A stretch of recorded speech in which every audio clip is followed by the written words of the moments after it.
Warning, we are not your attorneys. Please, don't take anything we say as legal advice. I'm Geoff. I'm Mike. And I'm Derrick. And you are listening to the Not So Grand Jury, which is now sponsored by Morwa P. LLC.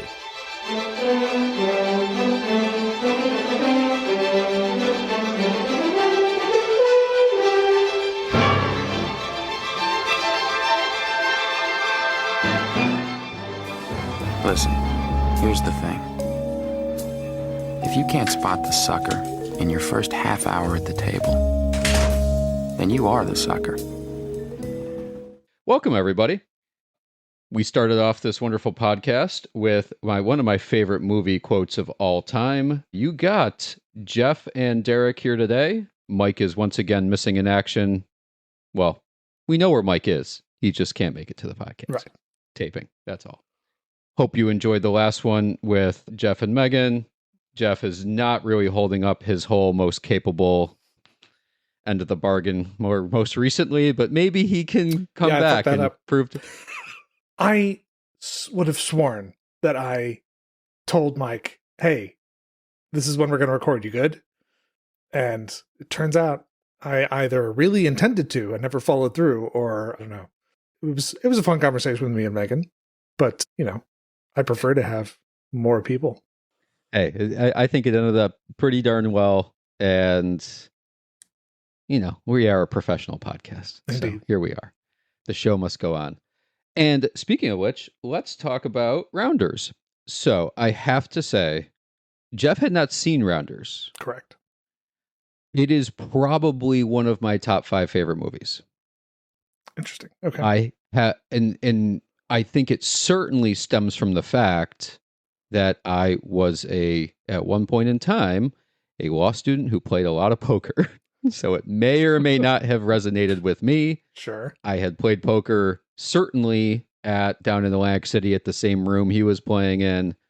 And in fact, I have actually played in some of the New York games that may or may not have been shown in the movie.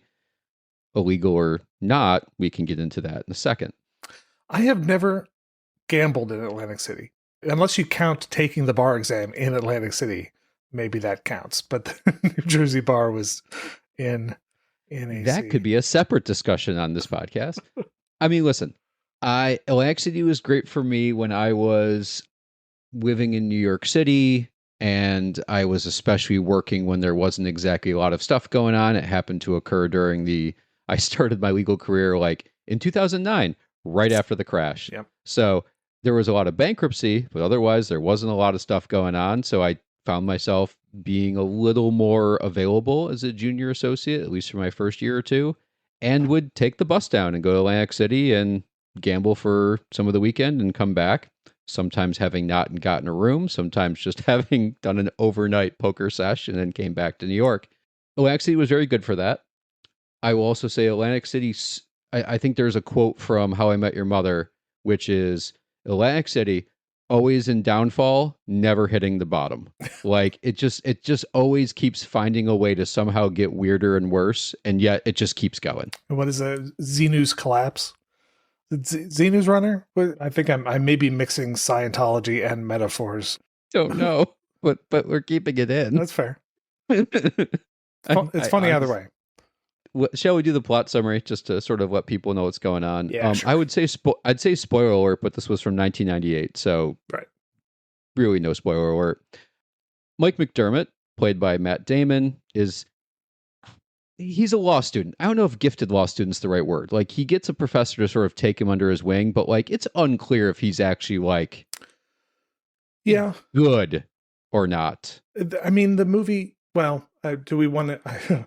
we could get into the moot court of it all, but yeah, I feel like that's not the. I thought that's not the big part of the movie. We've got a lot more fun stuff to talk about. You know, for the listeners, that is a common thing between me and Derrick and this movie. So, yes, yeah, correct. So anyway, he's a law student and a poker player in New York City who has definite dreams of making it as a professional. Early in the movie, he loses his entire $30,000 bankroll in a pretty brutal hand against Russian mob-connected poker operator Teddy KGB. played by John Malkovich, who has one of the most interesting Russian accents of all time. That's a And choice. we will get into that. After that hand, Mike swears off the game, focuses on law school and his relationship with his girlfriend, Joe. Still keeps one foot in the poker world, though, occasionally grinding out money, helping his friend and poker mentor, Joey Knish. His attempt at a more conventional life is sort of ruined when his childhood friend, Lester Worm Murphy, played by Edward Norton, is released from prison and shit gets weird. Worm immediately starts back to sort of cheating, trying to hustling at underground poker games, drags Mike back into it and reveals to him that he has a very large debt that's owed to loan sharks.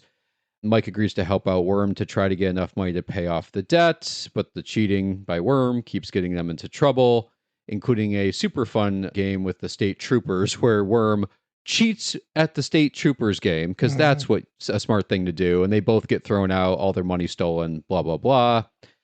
After Worm flees town, Mike is somehow left responsible for the debt. Sure. I think he said it's on me. So that's obviously... Yeah, he only has himself to blame there. So it's only has himself to blame.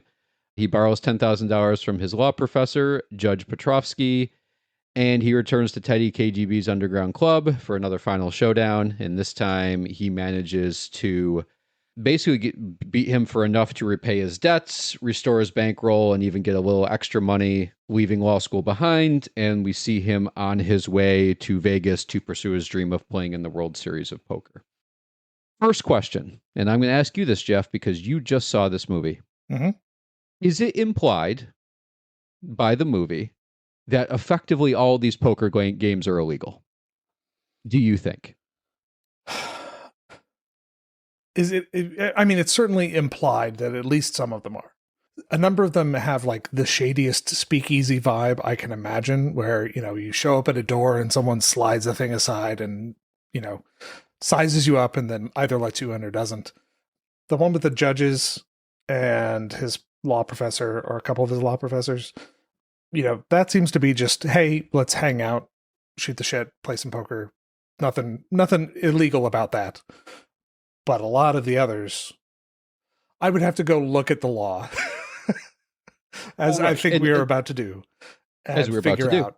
Is this above board? So it's actually really interesting. So I have spent a good chunk of my adult life playing poker in various settings, from casinos to small little home games to quote unquote underground games to whatever. And I had never done a deep dive on the sort of law on this, especially when I was living in New York. And honestly, this was the first time I actually did. But prior to this, I had always, a lot of people just sort of assume that playing poker is illegal. It's just, there's this sort of random assumption that if you don't do it in a casino, it's not, and there's Sure. money at stake. That is sort of the logical assumption. And that is not at all the case. I had always assumed, and this is certainly part of the rule, that if the house took any money, now we've turned into an illegal gambling operation. That's what I gathered from Molly's game.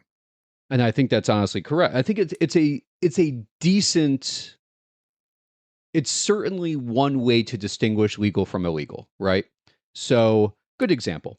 I've hosted you. I've hosted many people at my house for a poker game. Our buy-ins can range from anywhere from $10, $25 up to hundreds of dollars. At no time do I take a fee to host the game. Sure. I do that, one, because I'm not a jackass and I don't want to charge you guys to play poker at my place. Two, I can beat you guys at poker straight up. I do not need to charge a fee in order to win money at our poker games. But more importantly, that is typically where a game goes from being a social home game to a illegal betting operation. And it's because the rule sort of basically says, as long as everyone's on equal footing, it's fine. As long as everyone's on equal footing, anyone can win. The house does not take a cut. The house does not, whether what they call a rake, which is at the casino, if you play at a legally operated casino, every pot that is finished the house takes a certain amount of that pot. So if there's $10, and typically it's around 10% up to a maximum. So if there's $10 in the pot, the house will take $1. $20, house takes $2. Up to 40, anything after 40, the house takes a maximum of like $4 or $5, whatever it is. And that's how the house makes money in a poker game, because they're not in the game, unlike, the typical blackjack and roulette and everything like that, where the house is actually winning your direct money. Right. But you're using their table, you're using their dealer. Correct. Yeah. Correct. So basically their fee for allowing you to play poker at their casino is they take a rake from every single pot. There's also some games where they don't actually rake the pots. Every half hour, they require you to get a certain amount of money. So like at some of the higher end games, you would pay $25 every half hour for the privilege of playing the game. Okay. That's another option as well. I do not see, and please tell me if I'm wrong, and I'll be honest, I didn't actually rewatch the movie prior to this. It's been a rough week for Derrick, but I have seen it many a times. I do never recall in any of the non-casino games a rake being taken or discussed. So the one thing that I think may come close to that, I can't really say, is, well, no, I think ultimately it's not. But when Famke Janssen gives Worm, Edward Norton's character, by the way, if you're ever playing poker with a guy named Worm, just don't. that's my life rule. She, I think, fronts him like $2,000 that they're expecting back, and it seems like it's just a straight no interest kind of, okay, we're going to stake you this, you'll get your winnings minus what we started you with, which he then just decides he's not going to do, and they're fine with that. That was very odd. That was a little weird. And I will say, like, staking happens all the time, right? Like, I've been staked in games. I know friends of mine who've been staked. As long as the goal of it is to play straight up and win, that is a perfectly legitimate thing to do. Okay. It gets a little weird if you're like if someone gets you into a game and you know that person's good at cheating or whatever, then we start getting into a sort of interesting other area. But assuming the plan is like, oh, I have this very good poker playing friend, he doesn't have the bankroll, I will bankroll him into this game, he will give me whatever percent of his winnings, and I will, deal with any losses. Like, that's a completely legitimate thing to do. So here's the thing. The number of people I've talked to who have watched Rounders and who talk about the judges game, like, how dare these lawyers and judges have this illegal game? There is nothing illegal about that game. It is the standard home game that just happens to involve a bunch of judges and lawyers. Right, because you know what? They socialize with each other. Weird. Our games, bunch of lawyers around a table. Our games are in, so like, we've got DOJ guys, we've got, like private practice, we've got, you who basically run a nonprofit. Like, we've got people all over the place. You've got DOJ guys sitting around a table with a nonprofit civil rights lawyer. Yeah. And somehow we don't kill each other. It's weird. Well, I will note, like, I am not a poker player. I go to your games specifically just to hang out and have a good time. And the buy-in is part of the cost of me going down. It's part of the cost of my trip. I don't give a, I'm not. Right. I am not a poker player. And let's be honest, we probably drink more than we play anyway. So it's about right. And I will say, like, with our games, in many ways, our games are learning games. Like, we talk about the hands, we sort of teach people stuff they've done wrong, things like that sometimes. But the judges game is the interesting one, because it's amazing how often people have said to me that game is, illegal. The judges game. I'd heard about it for years on the street before I was even in law school. A rotating group of 10 or 12 judges, prosecutors, and professors. They all have money, and in my playing days, it would have been pretty sweet to have any one of them owing me favors. Only problem is, no one can get in the game anymore. One rounder, Crispy Lynetta, sat under some pretense, but when they found out he was a pro, he couldn't cross the street without a legal hassle. Even his regular club, Vorshay's, got shut down. The place has been open since 1907. That game is not illegal. Unless there's something really weird happening that does not show in the game. Doesn't appear anyone's taken a rake. No one had to pay to get in. They are just playing a straight up socialized game. And it doesn't even appear to be for that much money in the grand scheme of things. So it's perfectly fine. From my perspective, The only non-casino game that is played that is probably illegal is Teddy KGB's. Now, here's what's interesting. I don't see a rake anywhere. Yeah. And it does not appear to be that he is taking anything off when you buy in your chips. But it is effectively a casino, right? They have a security guard that, you can't get in unless they allow you in. He is very much promoting gambling, right? Yeah. And under Article 225 of the New York Penal Code, it criminalizes a lot of things. Criminalizes unauthorized bookmaking, running illegal lotteries, possession gambling records or slot machines, and casino gaming fraud. So it's got a lot of different things. But from what I can tell, there would be a very interesting conversation as to whether Teddy KGB's specific games, especially like the one where he plays against Mike at the end. So, you're setting the apple. Good. Want a cookie? No. He doesn't look like much, but KGB is connected all the way to the top of the Russian mob. He's the one guy in the game you don't want to fuck with. But if you're looking for high stakes, this is the only place in town. They all know me as a small timer, but that's about to change. Is that illegal? Doesn't appear he's taken a rake. It doesn't appear that he is profiting other than him being a player and probably winning, right? Because they make him out to be this amazing player.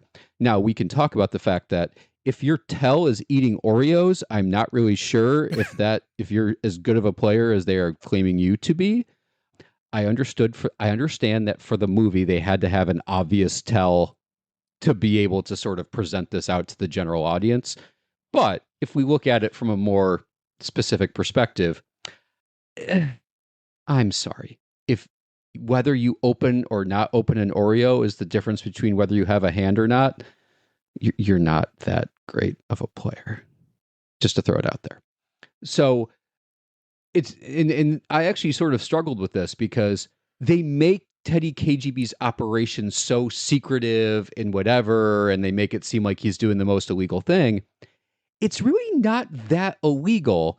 I think, Joe, just because it's his room, he's not operating just as a better player. He's operating as sort of the proprietor. And by the way, I'm confident they are running money through that. They're laundering money. They're doing other things. But we don't necessarily see that in the movie. Sure. I mean, they talk about how he's mob connected and everything else. So I would assume that there's a reason why he's got that. Yeah. He can't just be making that. He's got employees there. He's got security guards. It's not like he's not making money. So there was a point in that, two things about Teddy KGB's games. First, we see Mike lose a bunch straight up front and again, I am not a poker player, but I was watching him do this and going, well, he's clearly got a pair of aces. What are you doing? I realize I'm watching a movie, but you are ignoring what the best hand. Yes, you have nines full of aces. He's going to come back with aces full of nines and he's beat you. And Mike has made no mention that was even a possibility. And I'm like, how are you World Series of Poker level? Right.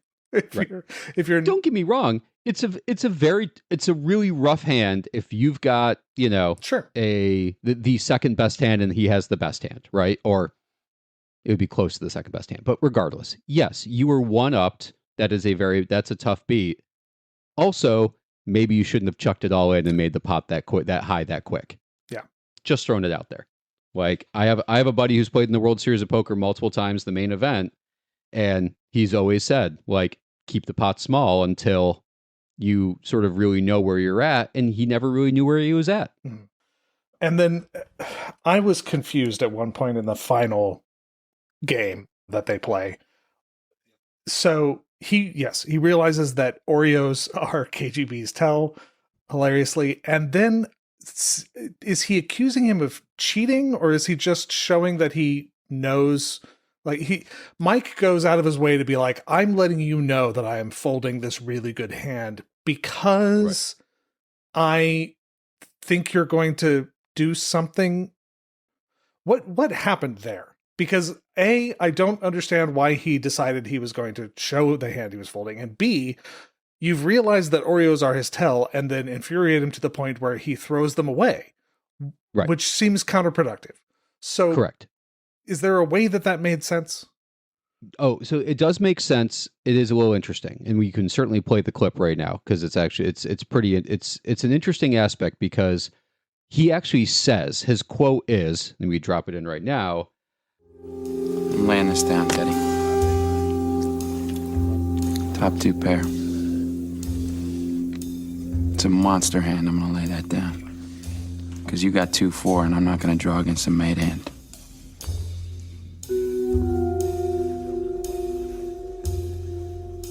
Lies down a monster.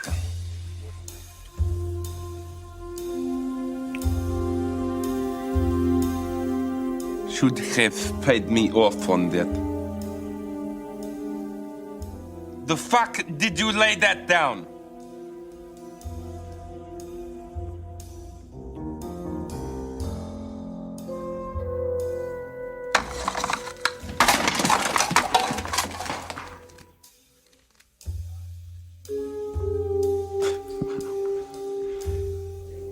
Not hungry? Mr. Son of a Bitch, let's play some cards. The rule is this. You spot a man's tell, you don't say a fucking word. I finally spotted KGB's, and usually I'd have let him go on chewing those Oreos till he was dead broke. But I don't have that kind of time. I've only got till morning. Not even Teddy KGB's immune to getting a little rattled. Enough is enough, Teddy. Finish the fucking kid off. I could have allowed him to basically keep chomping on those Oreos all night long, but I'm on a times, like I have a specific time where I got to get this money by. So effectively he says, I have found his tell.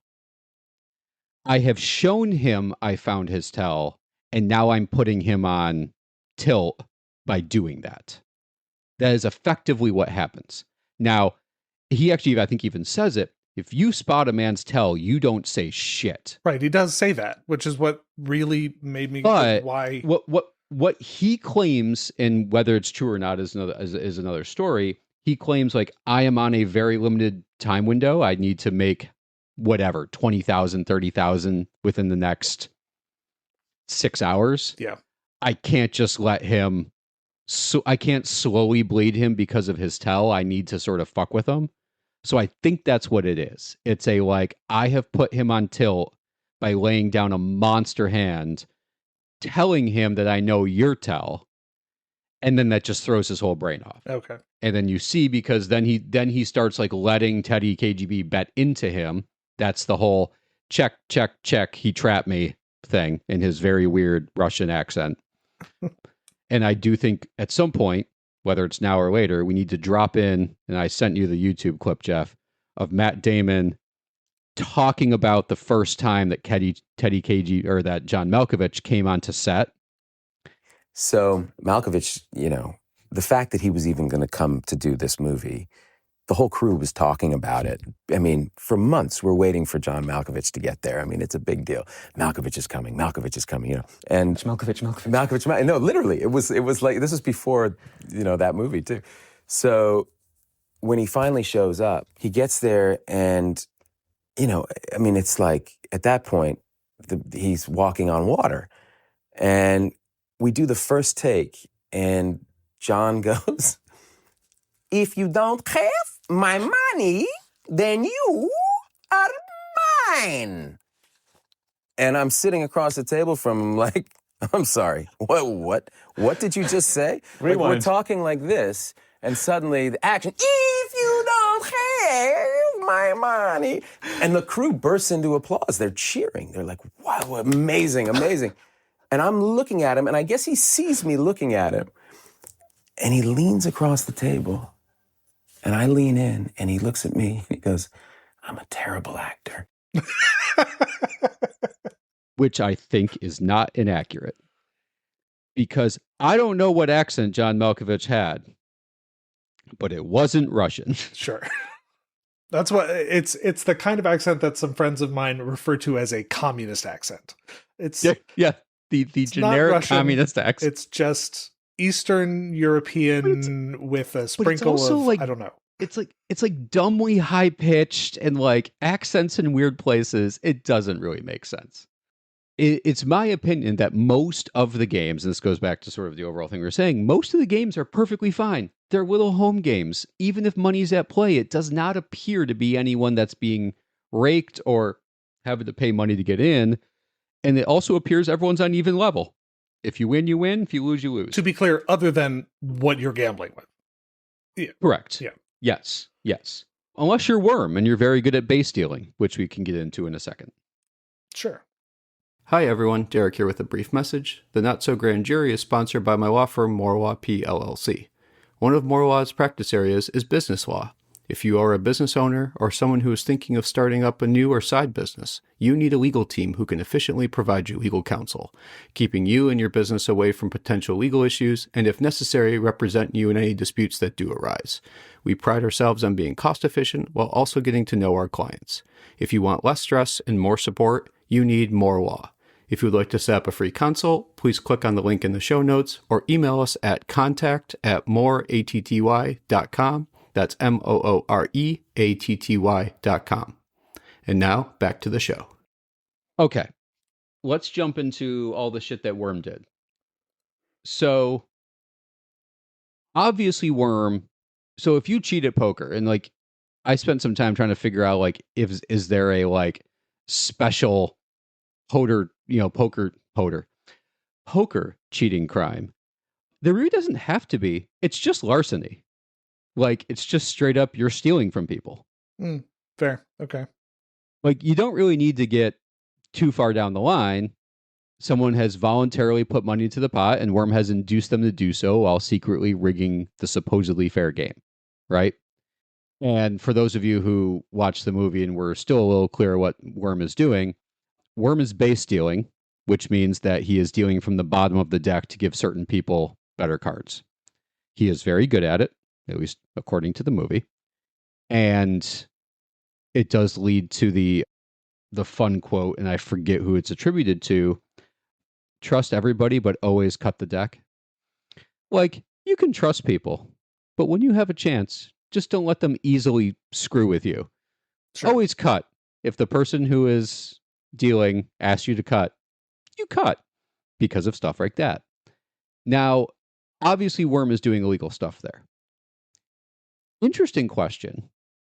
When does Mike become part of this whole criminal enterprise and become his accomplice? Sure. And like, I'm thinking of a good example being the cop game.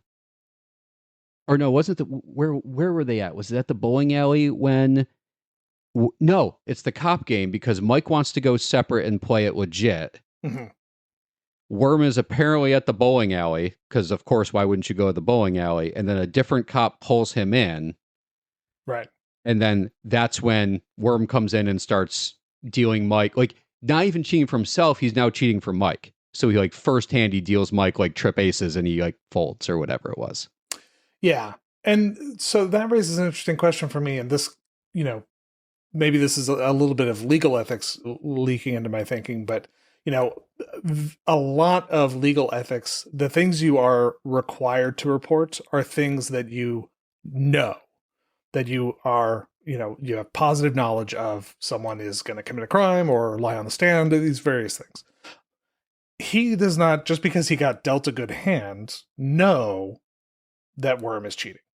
Well, he figured it out pretty quick. Yes. He can easily surmise that. Yes. Now, but knowledge isn't enough. He immediately folds the hand. Right.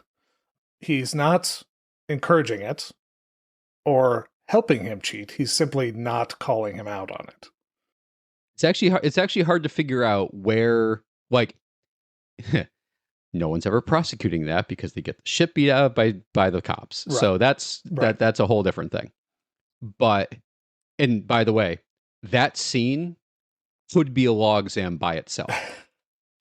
Like, everything involved of that scene could be a, like, what did the cops commit? I'm assuming battery. I'm assuming all those things. They committed their own affirmative larceny because even though he cheated, you still can't just take the money. Right. And they take all their money, which is not. They take all their money. Right. Is there a Section 1983 claim?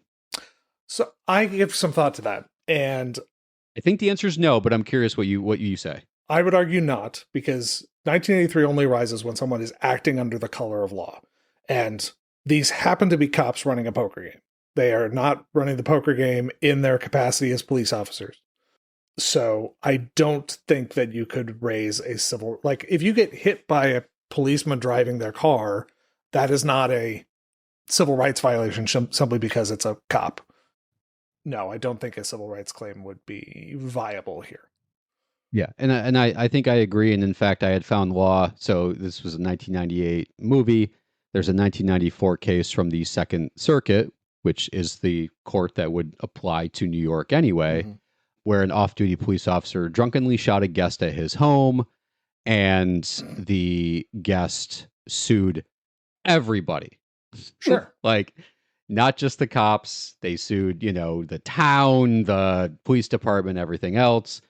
And the Second Circuit held that he was not acting under a color of state law because the conduct wasn't taken as a actual or pretended police duty. It was a personal pursuit.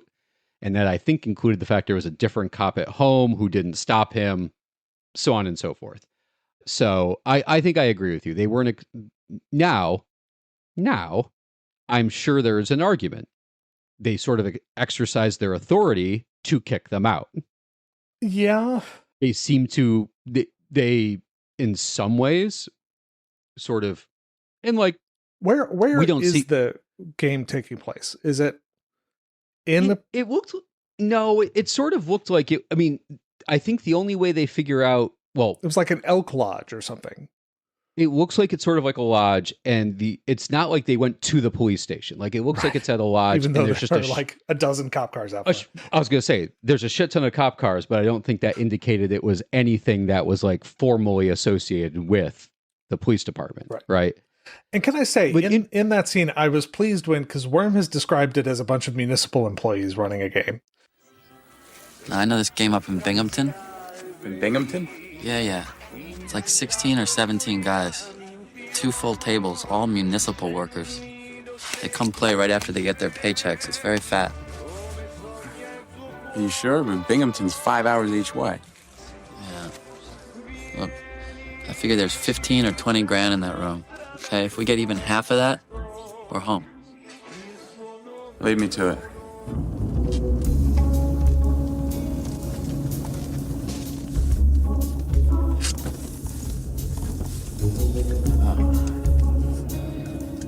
Municipal workers, huh?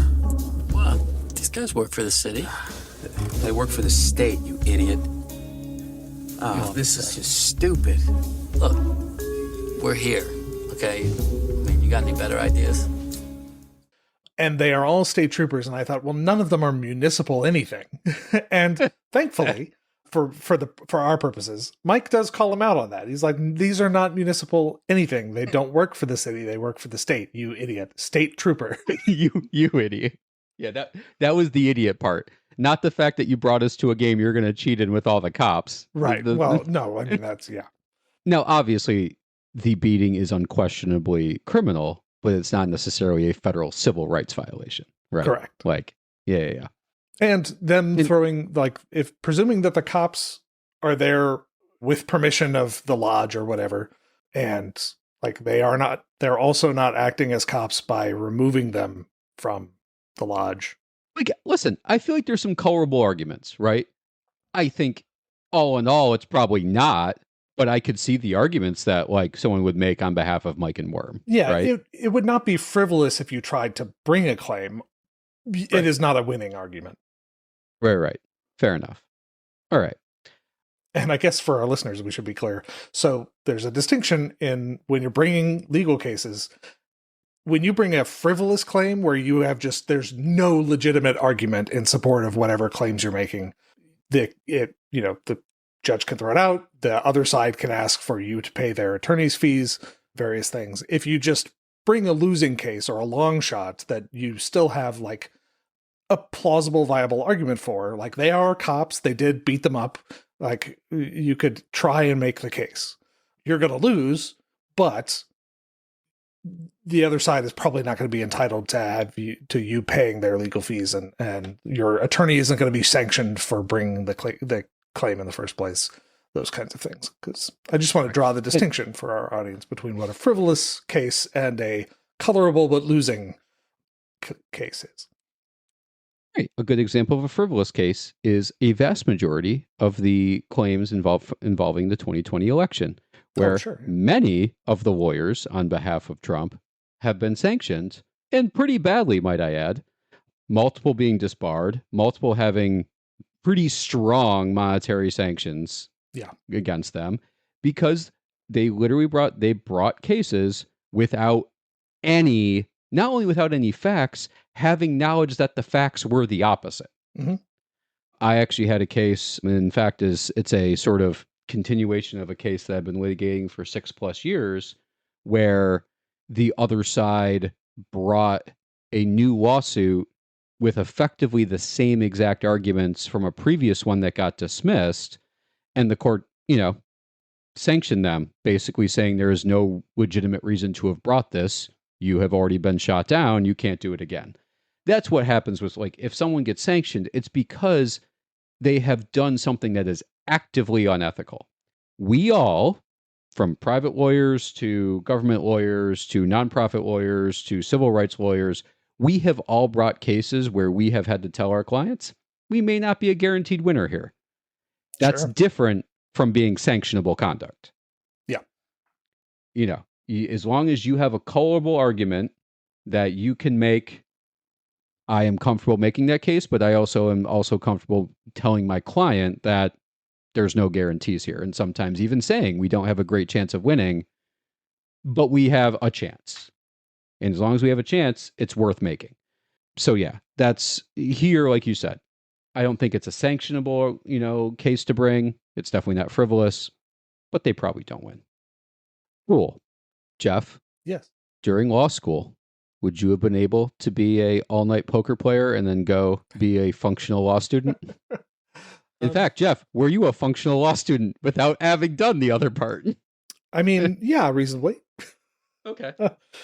No, I think, oh boy, I'm trying to think what I was spending my time doing while I was in law school that wasn't law school related. And other than video games. And here's the thing, you have to have something. Oh yeah. Just to throw it out there, you've got right? You need to blow off steam. If anyone listening is contemplating going to law school anytime soon, I implore you, you do need to find something outside of law to keep yourself sane.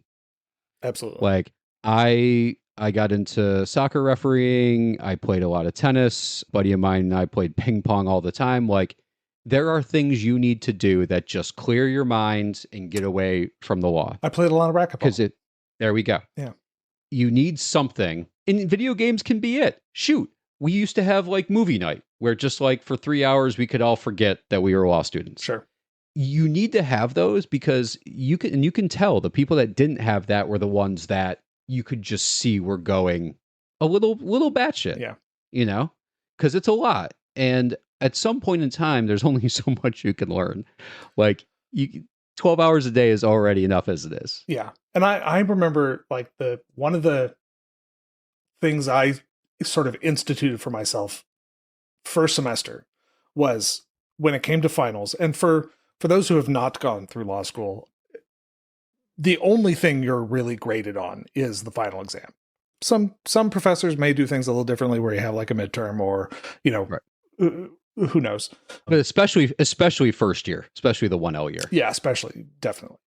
The week of finals, I made a point of I will study hard every day, except the day before a final. I think I went and saw like a double feature of Cabin in the Woods and something else the day before my torts final, just because I like anything I could cram that last day. My brain's not going to retain any of it. I need to step away so that I'm. But During the semester, you may have actually gone to class occasionally. Yes. Yeah. And guess what? When I was doing moot court, I went You to showed. every meeting of my team to prepare. And typically showed up on time. Apparently, the Not So Grand Jury likes to do movies where people don't show up to court, whether it's fake court or real court. Apparently, yeah. Can we talk about the moot court scene just for a little bit? Go for it. It's been a while since I've watched it, so this is going to be me deferring to you. Yeah. So there were a few things that threw me a bit. I suggest we wait another 5 minutes and then we choose another lead judge.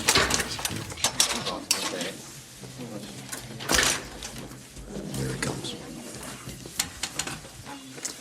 Mr. McDermott, perhaps we can begin now. So sorry I'm late. Come to order in the matter of Slater versus New York State Higher Education Services. The facts have been stipulated. The briefs have been read. Lead counsel for plaintiff, Mr. McDermott. Please proceed with oral arguments now, if that is convenient for you.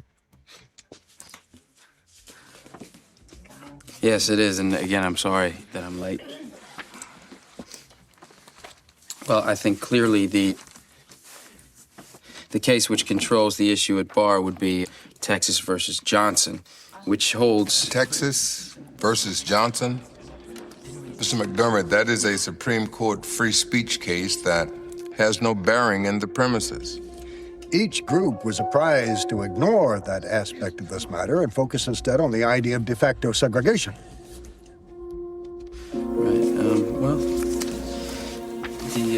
Mr. McDermott has been unreachable, so I'll take over if it pleases the court.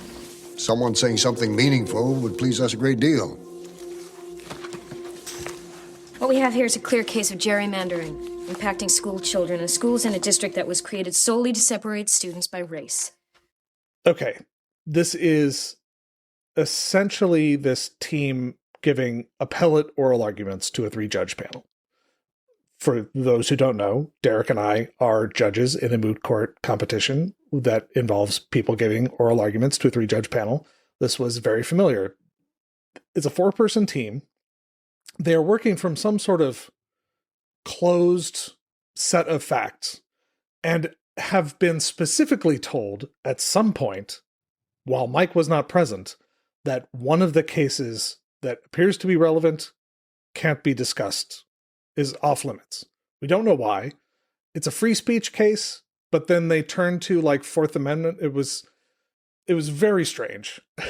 But and here's what I'll say. I'm just going to briefly interrupt you. In the entirety of any moot court, and I say like moot court being internal in law school, external when I was at a firm, the competition you and I are involved in, only once have I ever heard of a case not being able to be used, and it was one of the Jessup years where the International Court of Justice literally made a decision that was determinative of one of the issues before we went to the championship. Right. So like they had to say, you can't use that case, right? Yeah. I can't imagine a scenario in law school where you have a moot court and some case comes out that blows it all up. I can't. I just can't imagine that. Yeah, and it doesn't seem like it was a new case. He had it, like, they had prepared it, and then we're told that they couldn't use. It was very, very odd. And he is, I guess, lead counsel of this 4-person moot court team. He shows up late, immediately screws it up by citing a case on point, but that is off limits. And then one of his teammates just is like, I'll take over, and proceeds and just to dominates. Yeah. And we don't really see her present her argument. We then cut to later. But I've never been in a moot court in either a judge or participant capacity where someone could just like step in. And I have been in situations where oralists get up and just freeze. I think anyone who's been judging a moot court for any length of time has experienced that of a competitor just getting a bad case of nerves. But I've never been in a situation where the competition would have allowed someone else to step in and pick up where they left off. In our competition, if someone freezes, like, we may call an end to their time and then let their co-counsel proceed with the arguments they were already going to present. Right. But just kind of ad hoc swapping in participants mid-competition is just bizarre. There is a little confusion because it would make a little sense if this was like a mock trial, so a fake trial case where they were each taking different witnesses and so on and so forth, right? It's an oral argument. Yeah. There's no such thing as lead counsel. There's what it's not lead counsel and other counsels. It is the oral advocate. Right. Like, you are the one talking. There's no one that comes up and goes, I'll take over. That's not how that works. I went to oral argument literally about 36 hours ago. I am confident that if I had said a bad thing, that I don't think my co-counsel could have been like, I got this, Your Honor, and just jumped in and just replaced. Now, sometimes I'm sure a judge will allow that. That's not how that works. I'm also a little confused as to why they had teams of 4 if there was just one argument. Yeah, it doesn't seem like, so again, a little bit of background for the competition that we do. There's regularly teams of 4 or 5 because the teams are presenting both sides of the argument in different parts of the competition. And it's 2 oralists presenting one side and 2 oralists presenting the other side. So in that context, it seems like it would make sense, but that doesn't seem to be how this competition is working. So I don't know what all those people are doing there. Are some of the team members just doing research? It's a lot of research for a case that appears to be pretty straightforward. I mean, the quote is, after McDermott picks the case being Texas v. Johnson. As I recall, Texas v. Johnson was forever ago. I think if that's even the case that's actually real. One of the judges goes, Mr. McDermott, that is a Supreme Court free speech case that has no bearing in the premises.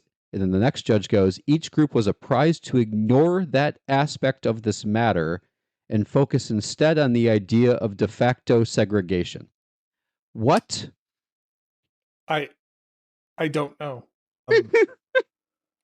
I mean, we can get into what de facto segregation is, and I don't know. Well, I'll also read for you. I'll also read for you what the person who takes over for Mike says. What we have here is a clear case of gerrymandering. Okay. Yeah. Impacting school children in schools in the district that was created solely to separate students by race. Although not dispositive, the student body is more than 90% white. And then it proceeds into stuff you can't hear. Right. Which is not gerrymandering. Gerrymandering is elections, not schools. Schools are, segregation, certainly. Certainly, you get like a lot. That's why I stopped after gerrymandering and looked at you weird over the Zoom to be like, not gerrymandering. Yeah. Also, I don't know, where did free speech come in at all? So, for the way moot court works is you are given essentially a story, a narrative, a whole bunch of facts.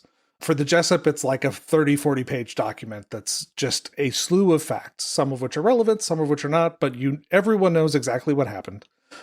And you're also presented with the questions. They are the questions presented. They are the questions that you are going to be arguing over. So did they initially include there's some sort of First Amendment issue? Or were there clarifications somewhere down the road where they were like, we realized some of these facts raised a First Amendment problem, but that's not any of the questions presented. None of it made any sense to me. And also, that is not how the word premises is used. And a judge would know that. That's sadly not top 10 of issues that is discussed. But I immediately got bumped a little bit because it's like, that's not. No, that is fair. Having said that, having been a judge in the competition, I can honestly say I've said some really dumb things as a judge and then just looked at him and been like, hey, answer that question. Good luck. That's true. Yeah. I mean, I have asked the wrong side questions. We can specifically say, listen, the beauty of being a judge in anything is whatever question you ask, they have to answer. And I've said that on many occasions to be like, it's more fun on this side because occasionally I say stuff and then you start answering. I'm like, nope, not the question. I should not have asked you that question, but thank you for reminding me what side you're on. Yeah, that happens. Yeah. And quite frankly, judges in the real world misspeak.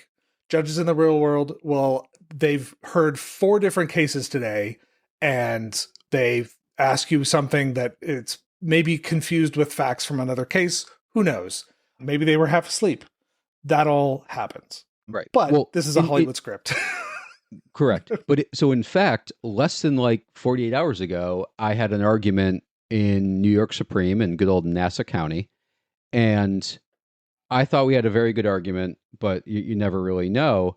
And the judge came out hot and like asked me a few questions, but it turns out they were softball questions. But I was sitting there like, where's she going? Where's she going? Because you never sort of assume that. Because what had happened was basically there was a scenario where my client, named plaintiff, and there was an issue where like the previous law firm had actually represented our client, but was supposed to be assigning it to a different party. Okay. Pursuant to some type of assignment that happened years ago, but they never actually put the new party in.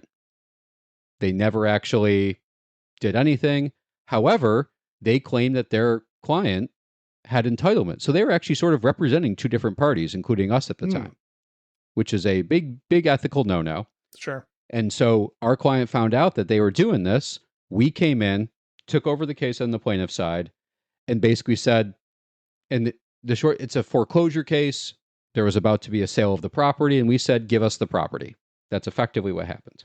And the other side, I say the other side, the sort of former, who may have become the plaintiff, they kicked out their current counsel, brought in new counsel because of the conflict, and their new counsel came in and sort of opposed our application to get the money, but they never intervened. They never came in as a new party.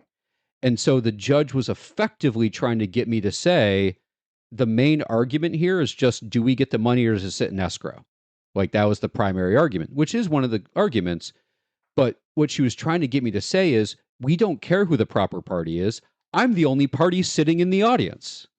So who cares who the proper party is? I am the plaintiff. We don't need to sit here and talk about who the proper party is. There is no other party. But I kept sort of in my mind, I'm like, is she asking me the wrong question? Like, is she asking me the question for the other side? And so every time I hesitated, and she kind of looked at me at one point to be like, just like, I could see her eyes, just say yes, counsel, because you're about to win this. But please, for God's sake, say yes. And then I said yes. And then she goes, good. And then proceeded to rip the other side apart for 20 minutes. Yeah. But you never know with judges. Like, I've had arguments where, Supreme Court justices have done that. Clarence Thomas didn't talk for 3 years, and then the first question he asked had the wrong facts with the wrong law to the wrong side. Like, you never know. Yeah. I mean, that's more of a Clarence issue, but still, point stands. Right. So, anyway, let's get back into the movie. Yeah. Let's ask this question. Let's see. Geoff, can Mike become a lawyer if he wanted to? So, closing quotes happen. He's supposed to go to Vegas, and he's supposed to win all his money. He goes to Vegas, wins a little bit, plays in the World Series of Poker, maybe even wins a little bit, but doesn't win a lot, realizes this is not the thing for him, comes back to wherever he comes back to and finishes law school. Sure. So, one of the things that everyone who applies to the bar in any state has to go through is what's called a character and fitness review. And I will not name any names, but I know of several people who went through law school and became members of the bar, having disclosed in their character and fitness review drug dealing, various things that broke the law. And they are now practicing attorneys. They were upfront about what happened, and that is what they are really looking for. You know, we don't so much care if you have made mistakes in your past, but are you willing to own those mistakes?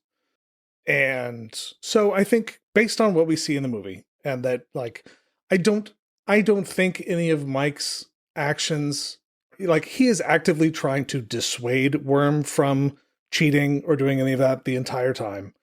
I think he should disclose these incidents and explain what happened, especially because there's money involved. But I don't think that any of these themselves are like disqualifying. No. I think that's right. I mean, I think back to my character in Fitness Exam, which I'm still annoyed by to this day, because I took the New York bar up in Buffalo, which is the 4th department. So it's the department that's the furthest north and west in New York State. I was living and working in New York City at the time. It had to be an in-person character and fitness exam. So I had to fly to Rochester. Interesting. To do my character and fitness exam, which I timed. It lasted 37 seconds. They got a lot to go through. And I literally said to them, guys, could we keep talking? I flew up here from New York City for this entire purpose. And they looked at me and went, why? I'm like, because it's required. You guys know this. Like, I have to do this. Because I called up the clerk and be like, is there any scenario on the planet where this can happen over the phone? And they're like, no, you got to show. So I flew up to Rochester for a 37-second interview to then fly back to New York City that same day.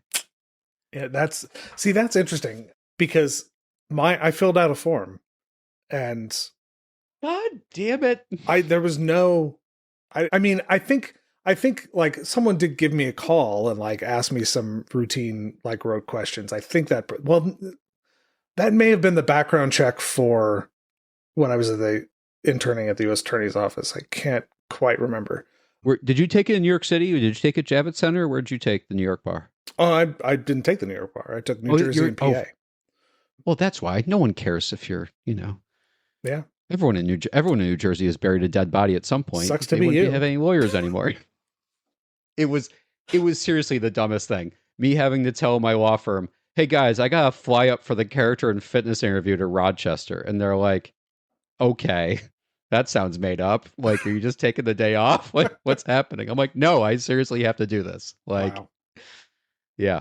I mean, I do imagine a super fun conversation between Mike and like the two committee members. Like, Mr. McDermott, have you regularly associated with people engaged in criminal activity? Mike, define regularly. Mr. McDermott, could you please answer the question? So there's this guy named Worm. And I think the as long as he discloses it, I think as long as like it's a lot more about the disclosure than the actual actions, right? Like, they get more pissed if you don't disclose it than, yeah. And I think honestly, what he'd have to contend more with is what happened that landed Worm in jail in the first place, where he was covering for Mike. I mean, he was part of it as well, but Mike was taking part in this con job. Right. And Mike would have to disclose that. He might, I mean, I don't know the degree to which people try and conceal stuff from the character and fitness board, or the means they use to do any investigation beyond what's been reported. But strictly speaking, he would need to fess up to that to them. Yeah. I think that would be the more difficult conversation. Right. And I still don't think it's that bad. I mean, I think, as you said, a lot of people have had pasts that they're not necessarily proud of. Plenty of people get out of jail having spent years studying law while they're in prison, and then try to become lawyers. Yeah. No, it's fair. I'm not sure what you were going to say. No, I think that was the point I was trying to make, which you made more eloquently than me, is that like, just by having even a felony on your record, or even worse, is not necessarily enough. Like, it's just, character and fitness is a broad terminology. And I think in some ways they get more pissed if you lie, like a voluntary lie or lack of disclosure, versus something that happened in your past. Yeah. Any issue with the professor loaning him $10,000? I mean, I cannot conceive of doing that myself.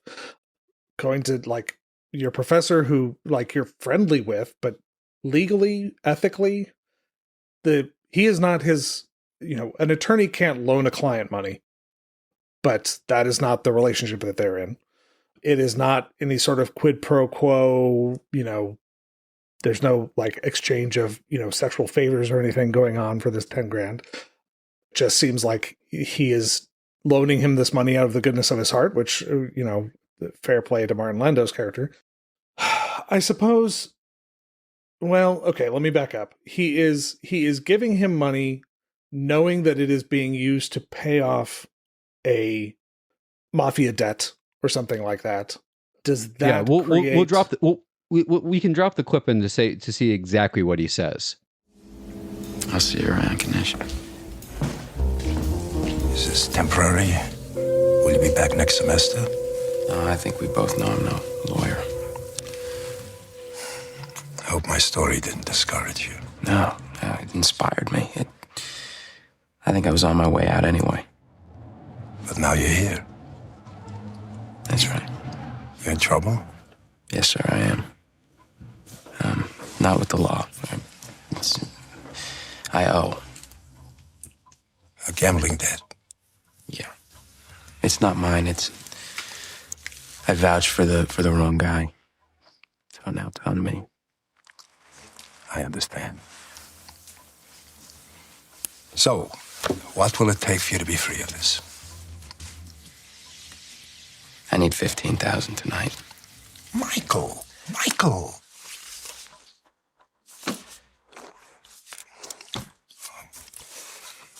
I'm not a wealthy man, Michael. I know. And it kills me to ask you.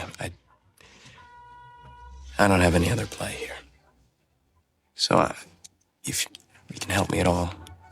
I hate to see you like this. I want to help you, Michael, but $15,000, I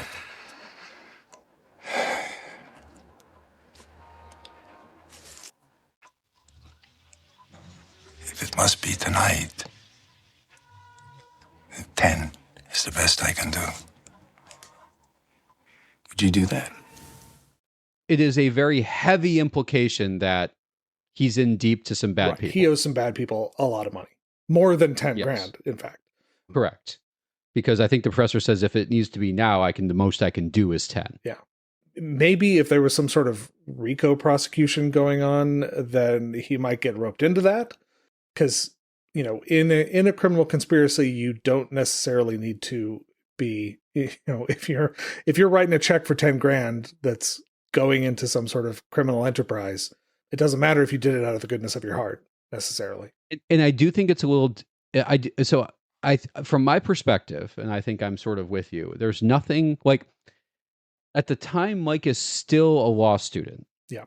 So there could be some law school, like there could be some ethics thing involving the school. Yeah.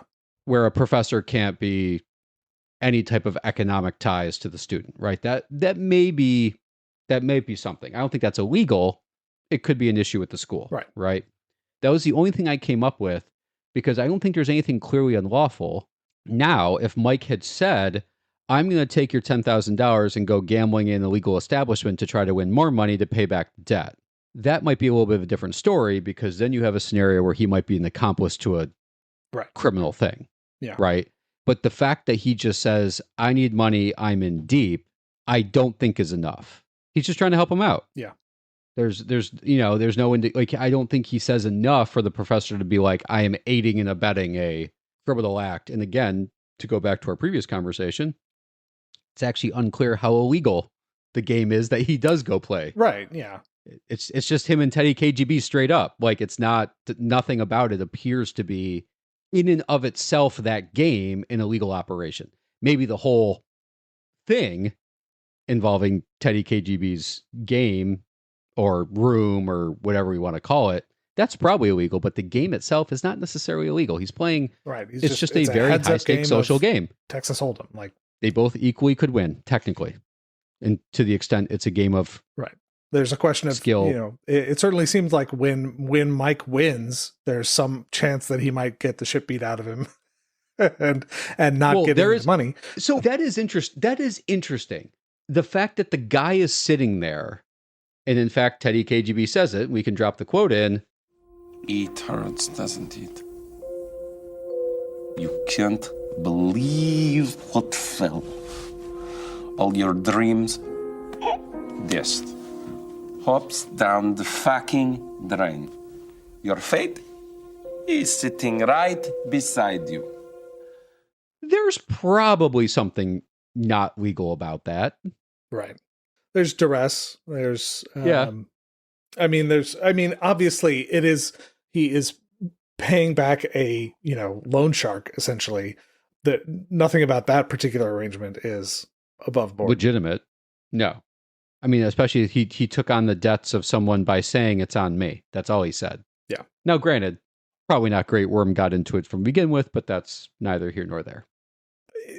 Following up on, in the very first game, we see Mike completely miss or fail entirely to acknowledge that there is a hand out there that could beat him. In the final game, Teddy KGB completely ignores the possibility of a straight. Is it a straight? I think it's a straight that he wins with.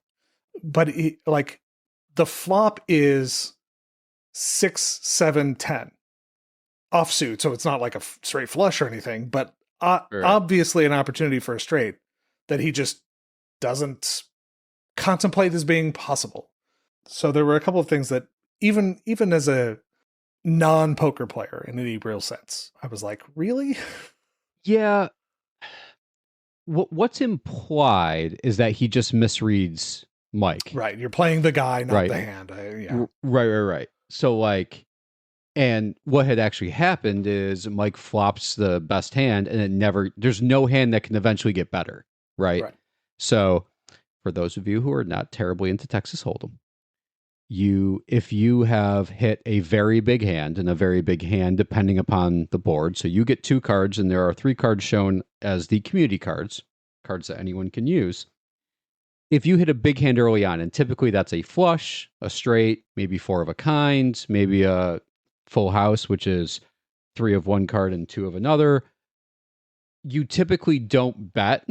You want the other people to bet into you and sort of let them hang themselves, which is exactly what happens. Sure. And I'll say, exactly what happens. You have beat me on a few hands where I'm like, I don't think you've got it. Like, I recognize that this is a possibility, but I don't think you've got it because you've had to, because this has happened twice tonight, and there's no way it's happening a third time. Right. And what's interesting, this may not shock you. Poker players for the last, almost 30 years have picked apart all of the scenes of Rounders and have had so many conversations about it. But among the many conversations is there is literally no reason for Teddy to just shove chips in there. Right. Other than arrogance. Correct. And now there has been many arguments made that because Mike put him on such tilt by telling him, I know your tell, and I'm going to tell you I know your tell, and it just fucked up Teddy KGB's brain. That he was just like, he's going to beat me, right? And in the end, he says that. He beat me. Straight up. Pay him. Pay that man his money. Which has been said at almost every poker table I've ever been at. Pay that man his money. Mm-hmm. Which is another great quote from Rounders that I actually say very regularly. But there is a lot of bad poker in a game that, funny enough, is probably one of the biggest movies. Like, the most amount of people played poker because of this movie, but yet there's a lot of bad poker in the movie. Interesting. Okay. Which is kind of funny. It's kind of funny. But again, we've discussed it. By far, this movie has the best poker scenes of any movie we've watched so far. Most of the movies we've watched have had the dog shit poker scenes. Yeah. And I will say, the poker game, the poker movie that I go to is Casino Royale. Sure. And, I am glad that this had like real world hands. You're not sitting around a table of 6 people where everyone's got flush, straight flush, full house, and poker hands that never happen. Right. Well, and even the funnier ones where, like, when we've talked about this many a time, the Lincoln Lawyer hand, where you prove that someone is very good at reading people because they happen to have flopped a straight flush. That's not how that works. Sure. They actually do a decent job showing here someone likes bluffs and like how bluffing works, and you know that you don't necessarily like. I mean, he mentions it multiple times. Play the hand or play the player, not the hand. Right. He says it multiple times, and like I love the scene in Atlantic City where they're like, we're not playing together, right? But we're not playing against each other, and it's literally just two random tourists the entire time just getting shat on. And I won't lie, there are times where I have sat at a poker table, whether it's in Vegas or Atlantic City or wherever, and felt that. Thankfully, more on the side of us working together than me being the one that got shat on. But there have definitely been times where it's like the same 6 people are at the table slowly winning money, and then people keep coming in and losing to us. There is sort of a weird camaraderie feeling of like, we're not going to say it out loud, but yeah, we're kind of all in it together. This is not a law question. We're going to stick with the poker topic. The judge's game. Yes. Mike walks in and within the span of about 20 seconds deduces everyone's hands. It's 20. You've seen half the hand. How the fuck are you betting into us? You sure this is wise, Abe? It's your money that kid's betting with. That's plenty wise. We know what we're holding, and we know what you're holding. The fuck you know what we all got. Summer clerkship in your office says I know what you're holding. I don't bet with jobs like that. Let's just say I'll put you at the top of the list if you're right. Okay. Well, you were looking for that third 3, but you forgot that Professor Green folded it on 4th Street, and now you're representing that you have it. The DA made his 2 pair, but he knows they're no good. Judge Kaplan was trying to squeeze out a diamond flush, but he came up short, and Mr. Eisen is futilely hoping that his queens are going to stand up. So, like I said, the dean's bet is $20. Well, kiss my ass. Kiss my ass. That's crap. Yeah. That's complete crap. I was like, there is no way. You've never met these men before. You have no idea what they're... Well, he's met a couple of them. That, like, no. Utter bullshit. That is one of the more... And again, I get the point they were trying to make, right? We understand the point they were trying to make, that Mike is a very good player who's able to read people. You are not getting that kind of information from those reads. You may get weaknesses versus strengths. You may get like overplaying versus underplaying. Like, and this is especially back in the 90s. People like, there wasn't the information that we have now about like how tells work, right? Sure. Like, and so, and like, honestly, the World Series of Poker wasn't that big of a, I mean, there was a lot of people playing. It wasn't until the early 2000s where the thing blew up. Right. In fact, this movie helped it blow up to be as big as it became. Interesting. Because throughout the movie, he's watching a tape of the World Series of Poker from 1988. Yes. Would it have even been televised then? Was ESPN showing poker on like a slow night or something? Because there wasn't an ESPN 2 yet. There wasn't streaming, of course. I mean, unclear if it would have been streaming. Or could you like buy the video, like an official video from the World Series of Poker organization? It is certainly possible. Okay. Like, that's probably what it is. But like, just to give you an idea, so I think that would have been 88. So that was when Johnny Chan beat Eric Seidel. Was that a real, is that real? That is real. Okay. He beat him with Jack 9 over Queen 7, and he flopped a decent hand and waited him out. That is a accurate description of what happened. In fact, that was actually Johnny Chan won back-to-back World Series of Poker main events. To clarify, in 87, the first time Chan won, there was 152 entrants. The next year, where he won that they showed in the movie, there was 167 entrants. The year the movie was made, there was 350 entrants. In 2004, only a few years later, there were 2,500 entrants. And within the last few years, they have gone above 10,000 entrants. Wow. It's blown up a little bit. A little bit. So the year that Chan won, he won $700,000 as the winning, and fair amount of money, don't get me wrong. Sure. But the I think it's looks like 7 of the last 9 years, the winner has gotten over $10 million. The only year where it was low, which is not shocking, was the COVID year. Sure. Where, I'm trying to remember if that was even live or if that may have been on, I forget it. But there was only 1,300 entrants that year. So it sort of went back down. But it's, let's just say the main event has become a completely different thing. Back in the day, only the top players played. There weren't randos throwing in $10,000. And also, what's actually kind of interesting is they have not changed the buy-in. It's been $10,000 since 1972. Oh, wow. Which is really interesting that like we are now in 2026 or, and it's still $10,000, which I think in some ways is good because you get more people playing, right? Sure. What is 10,000 back then is not.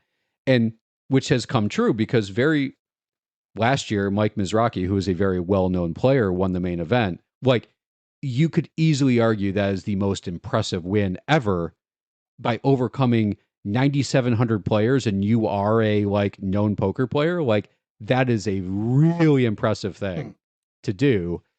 And like, I'm not saying it wasn't impressive that you win with less people, but like to go through a field of over 10,000 people versus 150 people. Right. Like, yeah. Yeah. In retrospect, it's a good thing that our co-host Mike is not here because we have mentioned several Mikes and that would have gotten very confusing. Yeah. Anyway, anything else you have, Jeff? I guess I will note that I can't believe Joe stuck with him through him throwing away all of his money initially. I mean, listen, we do weird stuff for love, apparently, but we think is love anyway. That's true. What do you think, Jeff? You've just only watched it once and you just watched it. So I'm actually really curious. Yeah. So let's see on the law. I mean, like we said, I was pleased when Mike corrected Worm on these are not municipal employees. These are state employees, clearly, because they are state troopers. The moot court stuff does not make much, if any, sense. Bunch of judges and law professors having a late night poker game makes total sense. And the poker games we see seem to be above board and permissible, with the exception potentially of KGB's game. And I think that is understood that one is questionable. So I'm trying to figure out how much weight do I dock it, or how many points do I dock it for like what we see of law school being kind of dumb.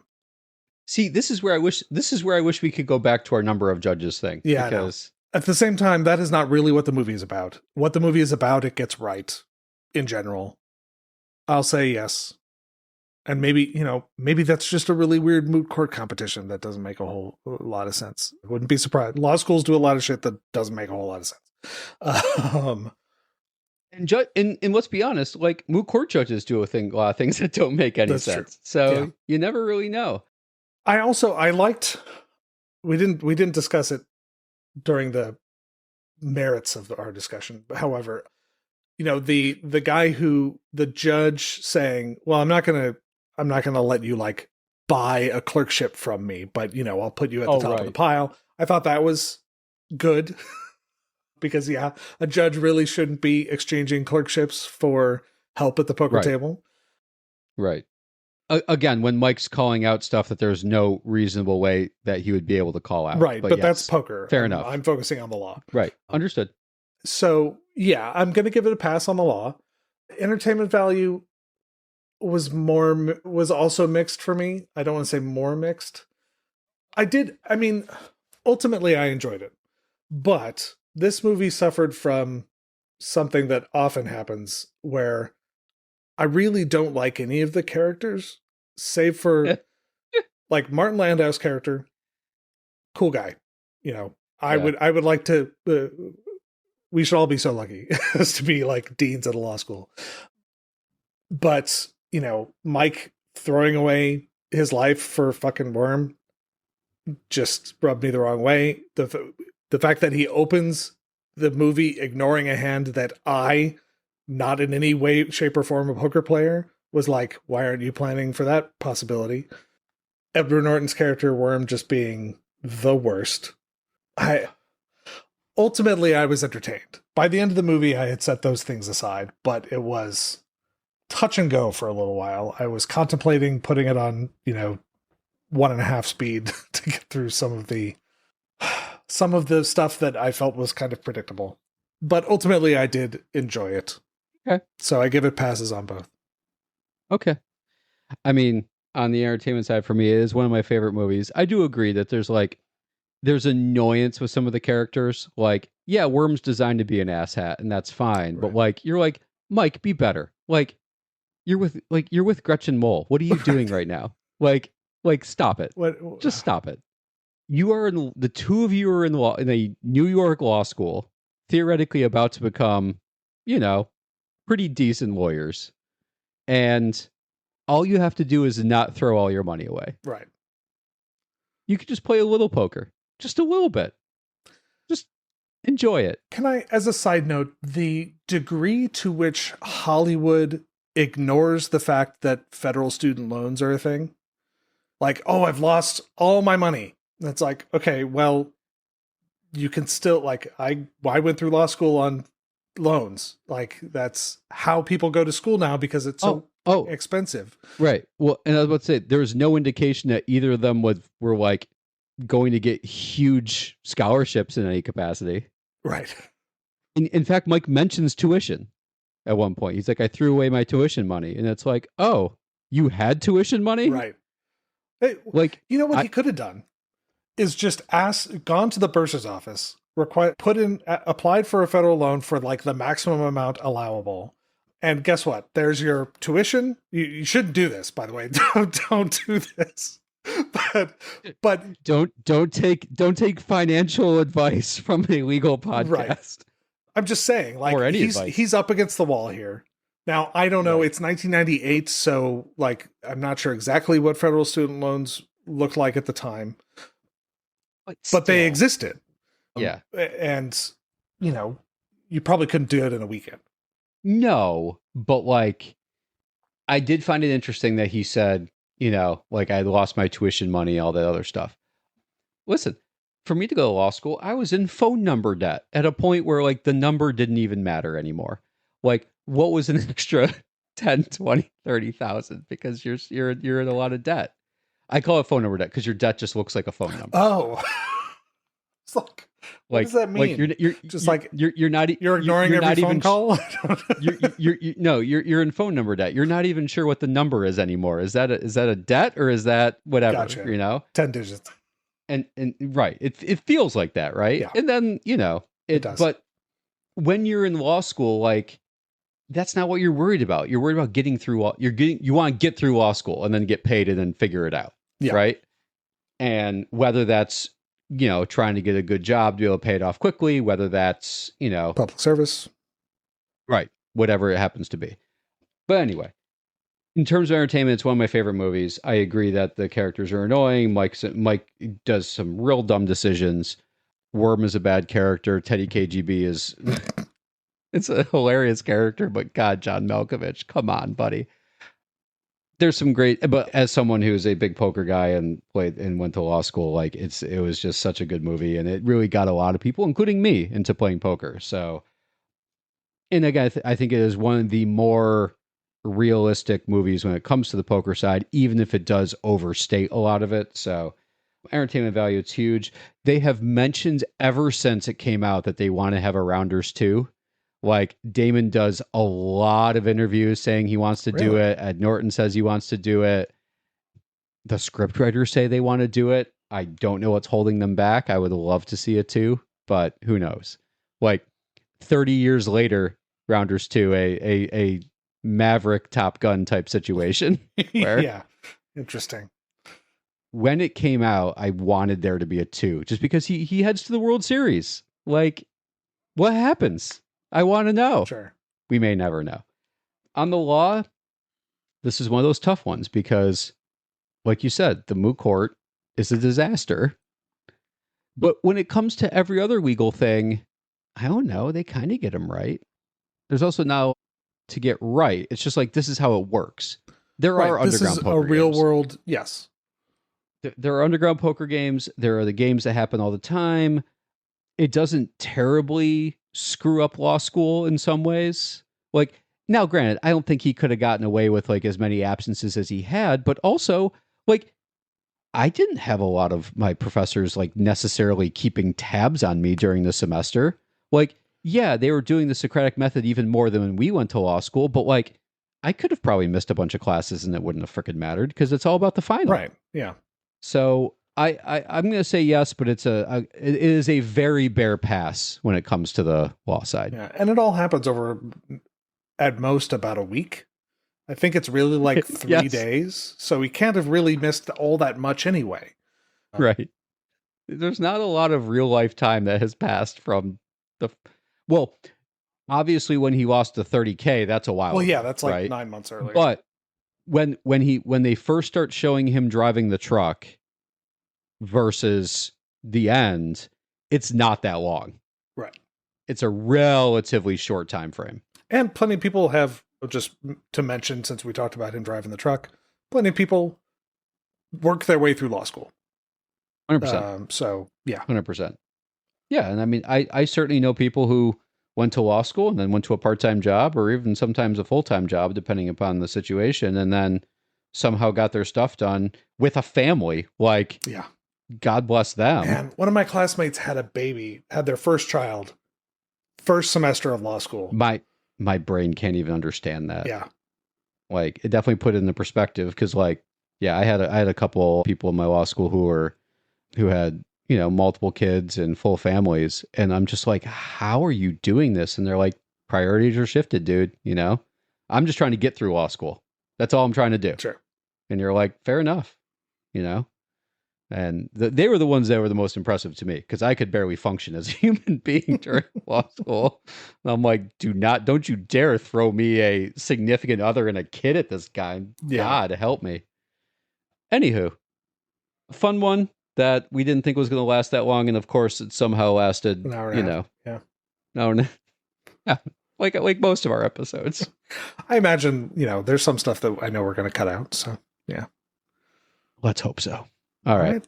Good times, Geoff. Good talking to you, Derek. As always.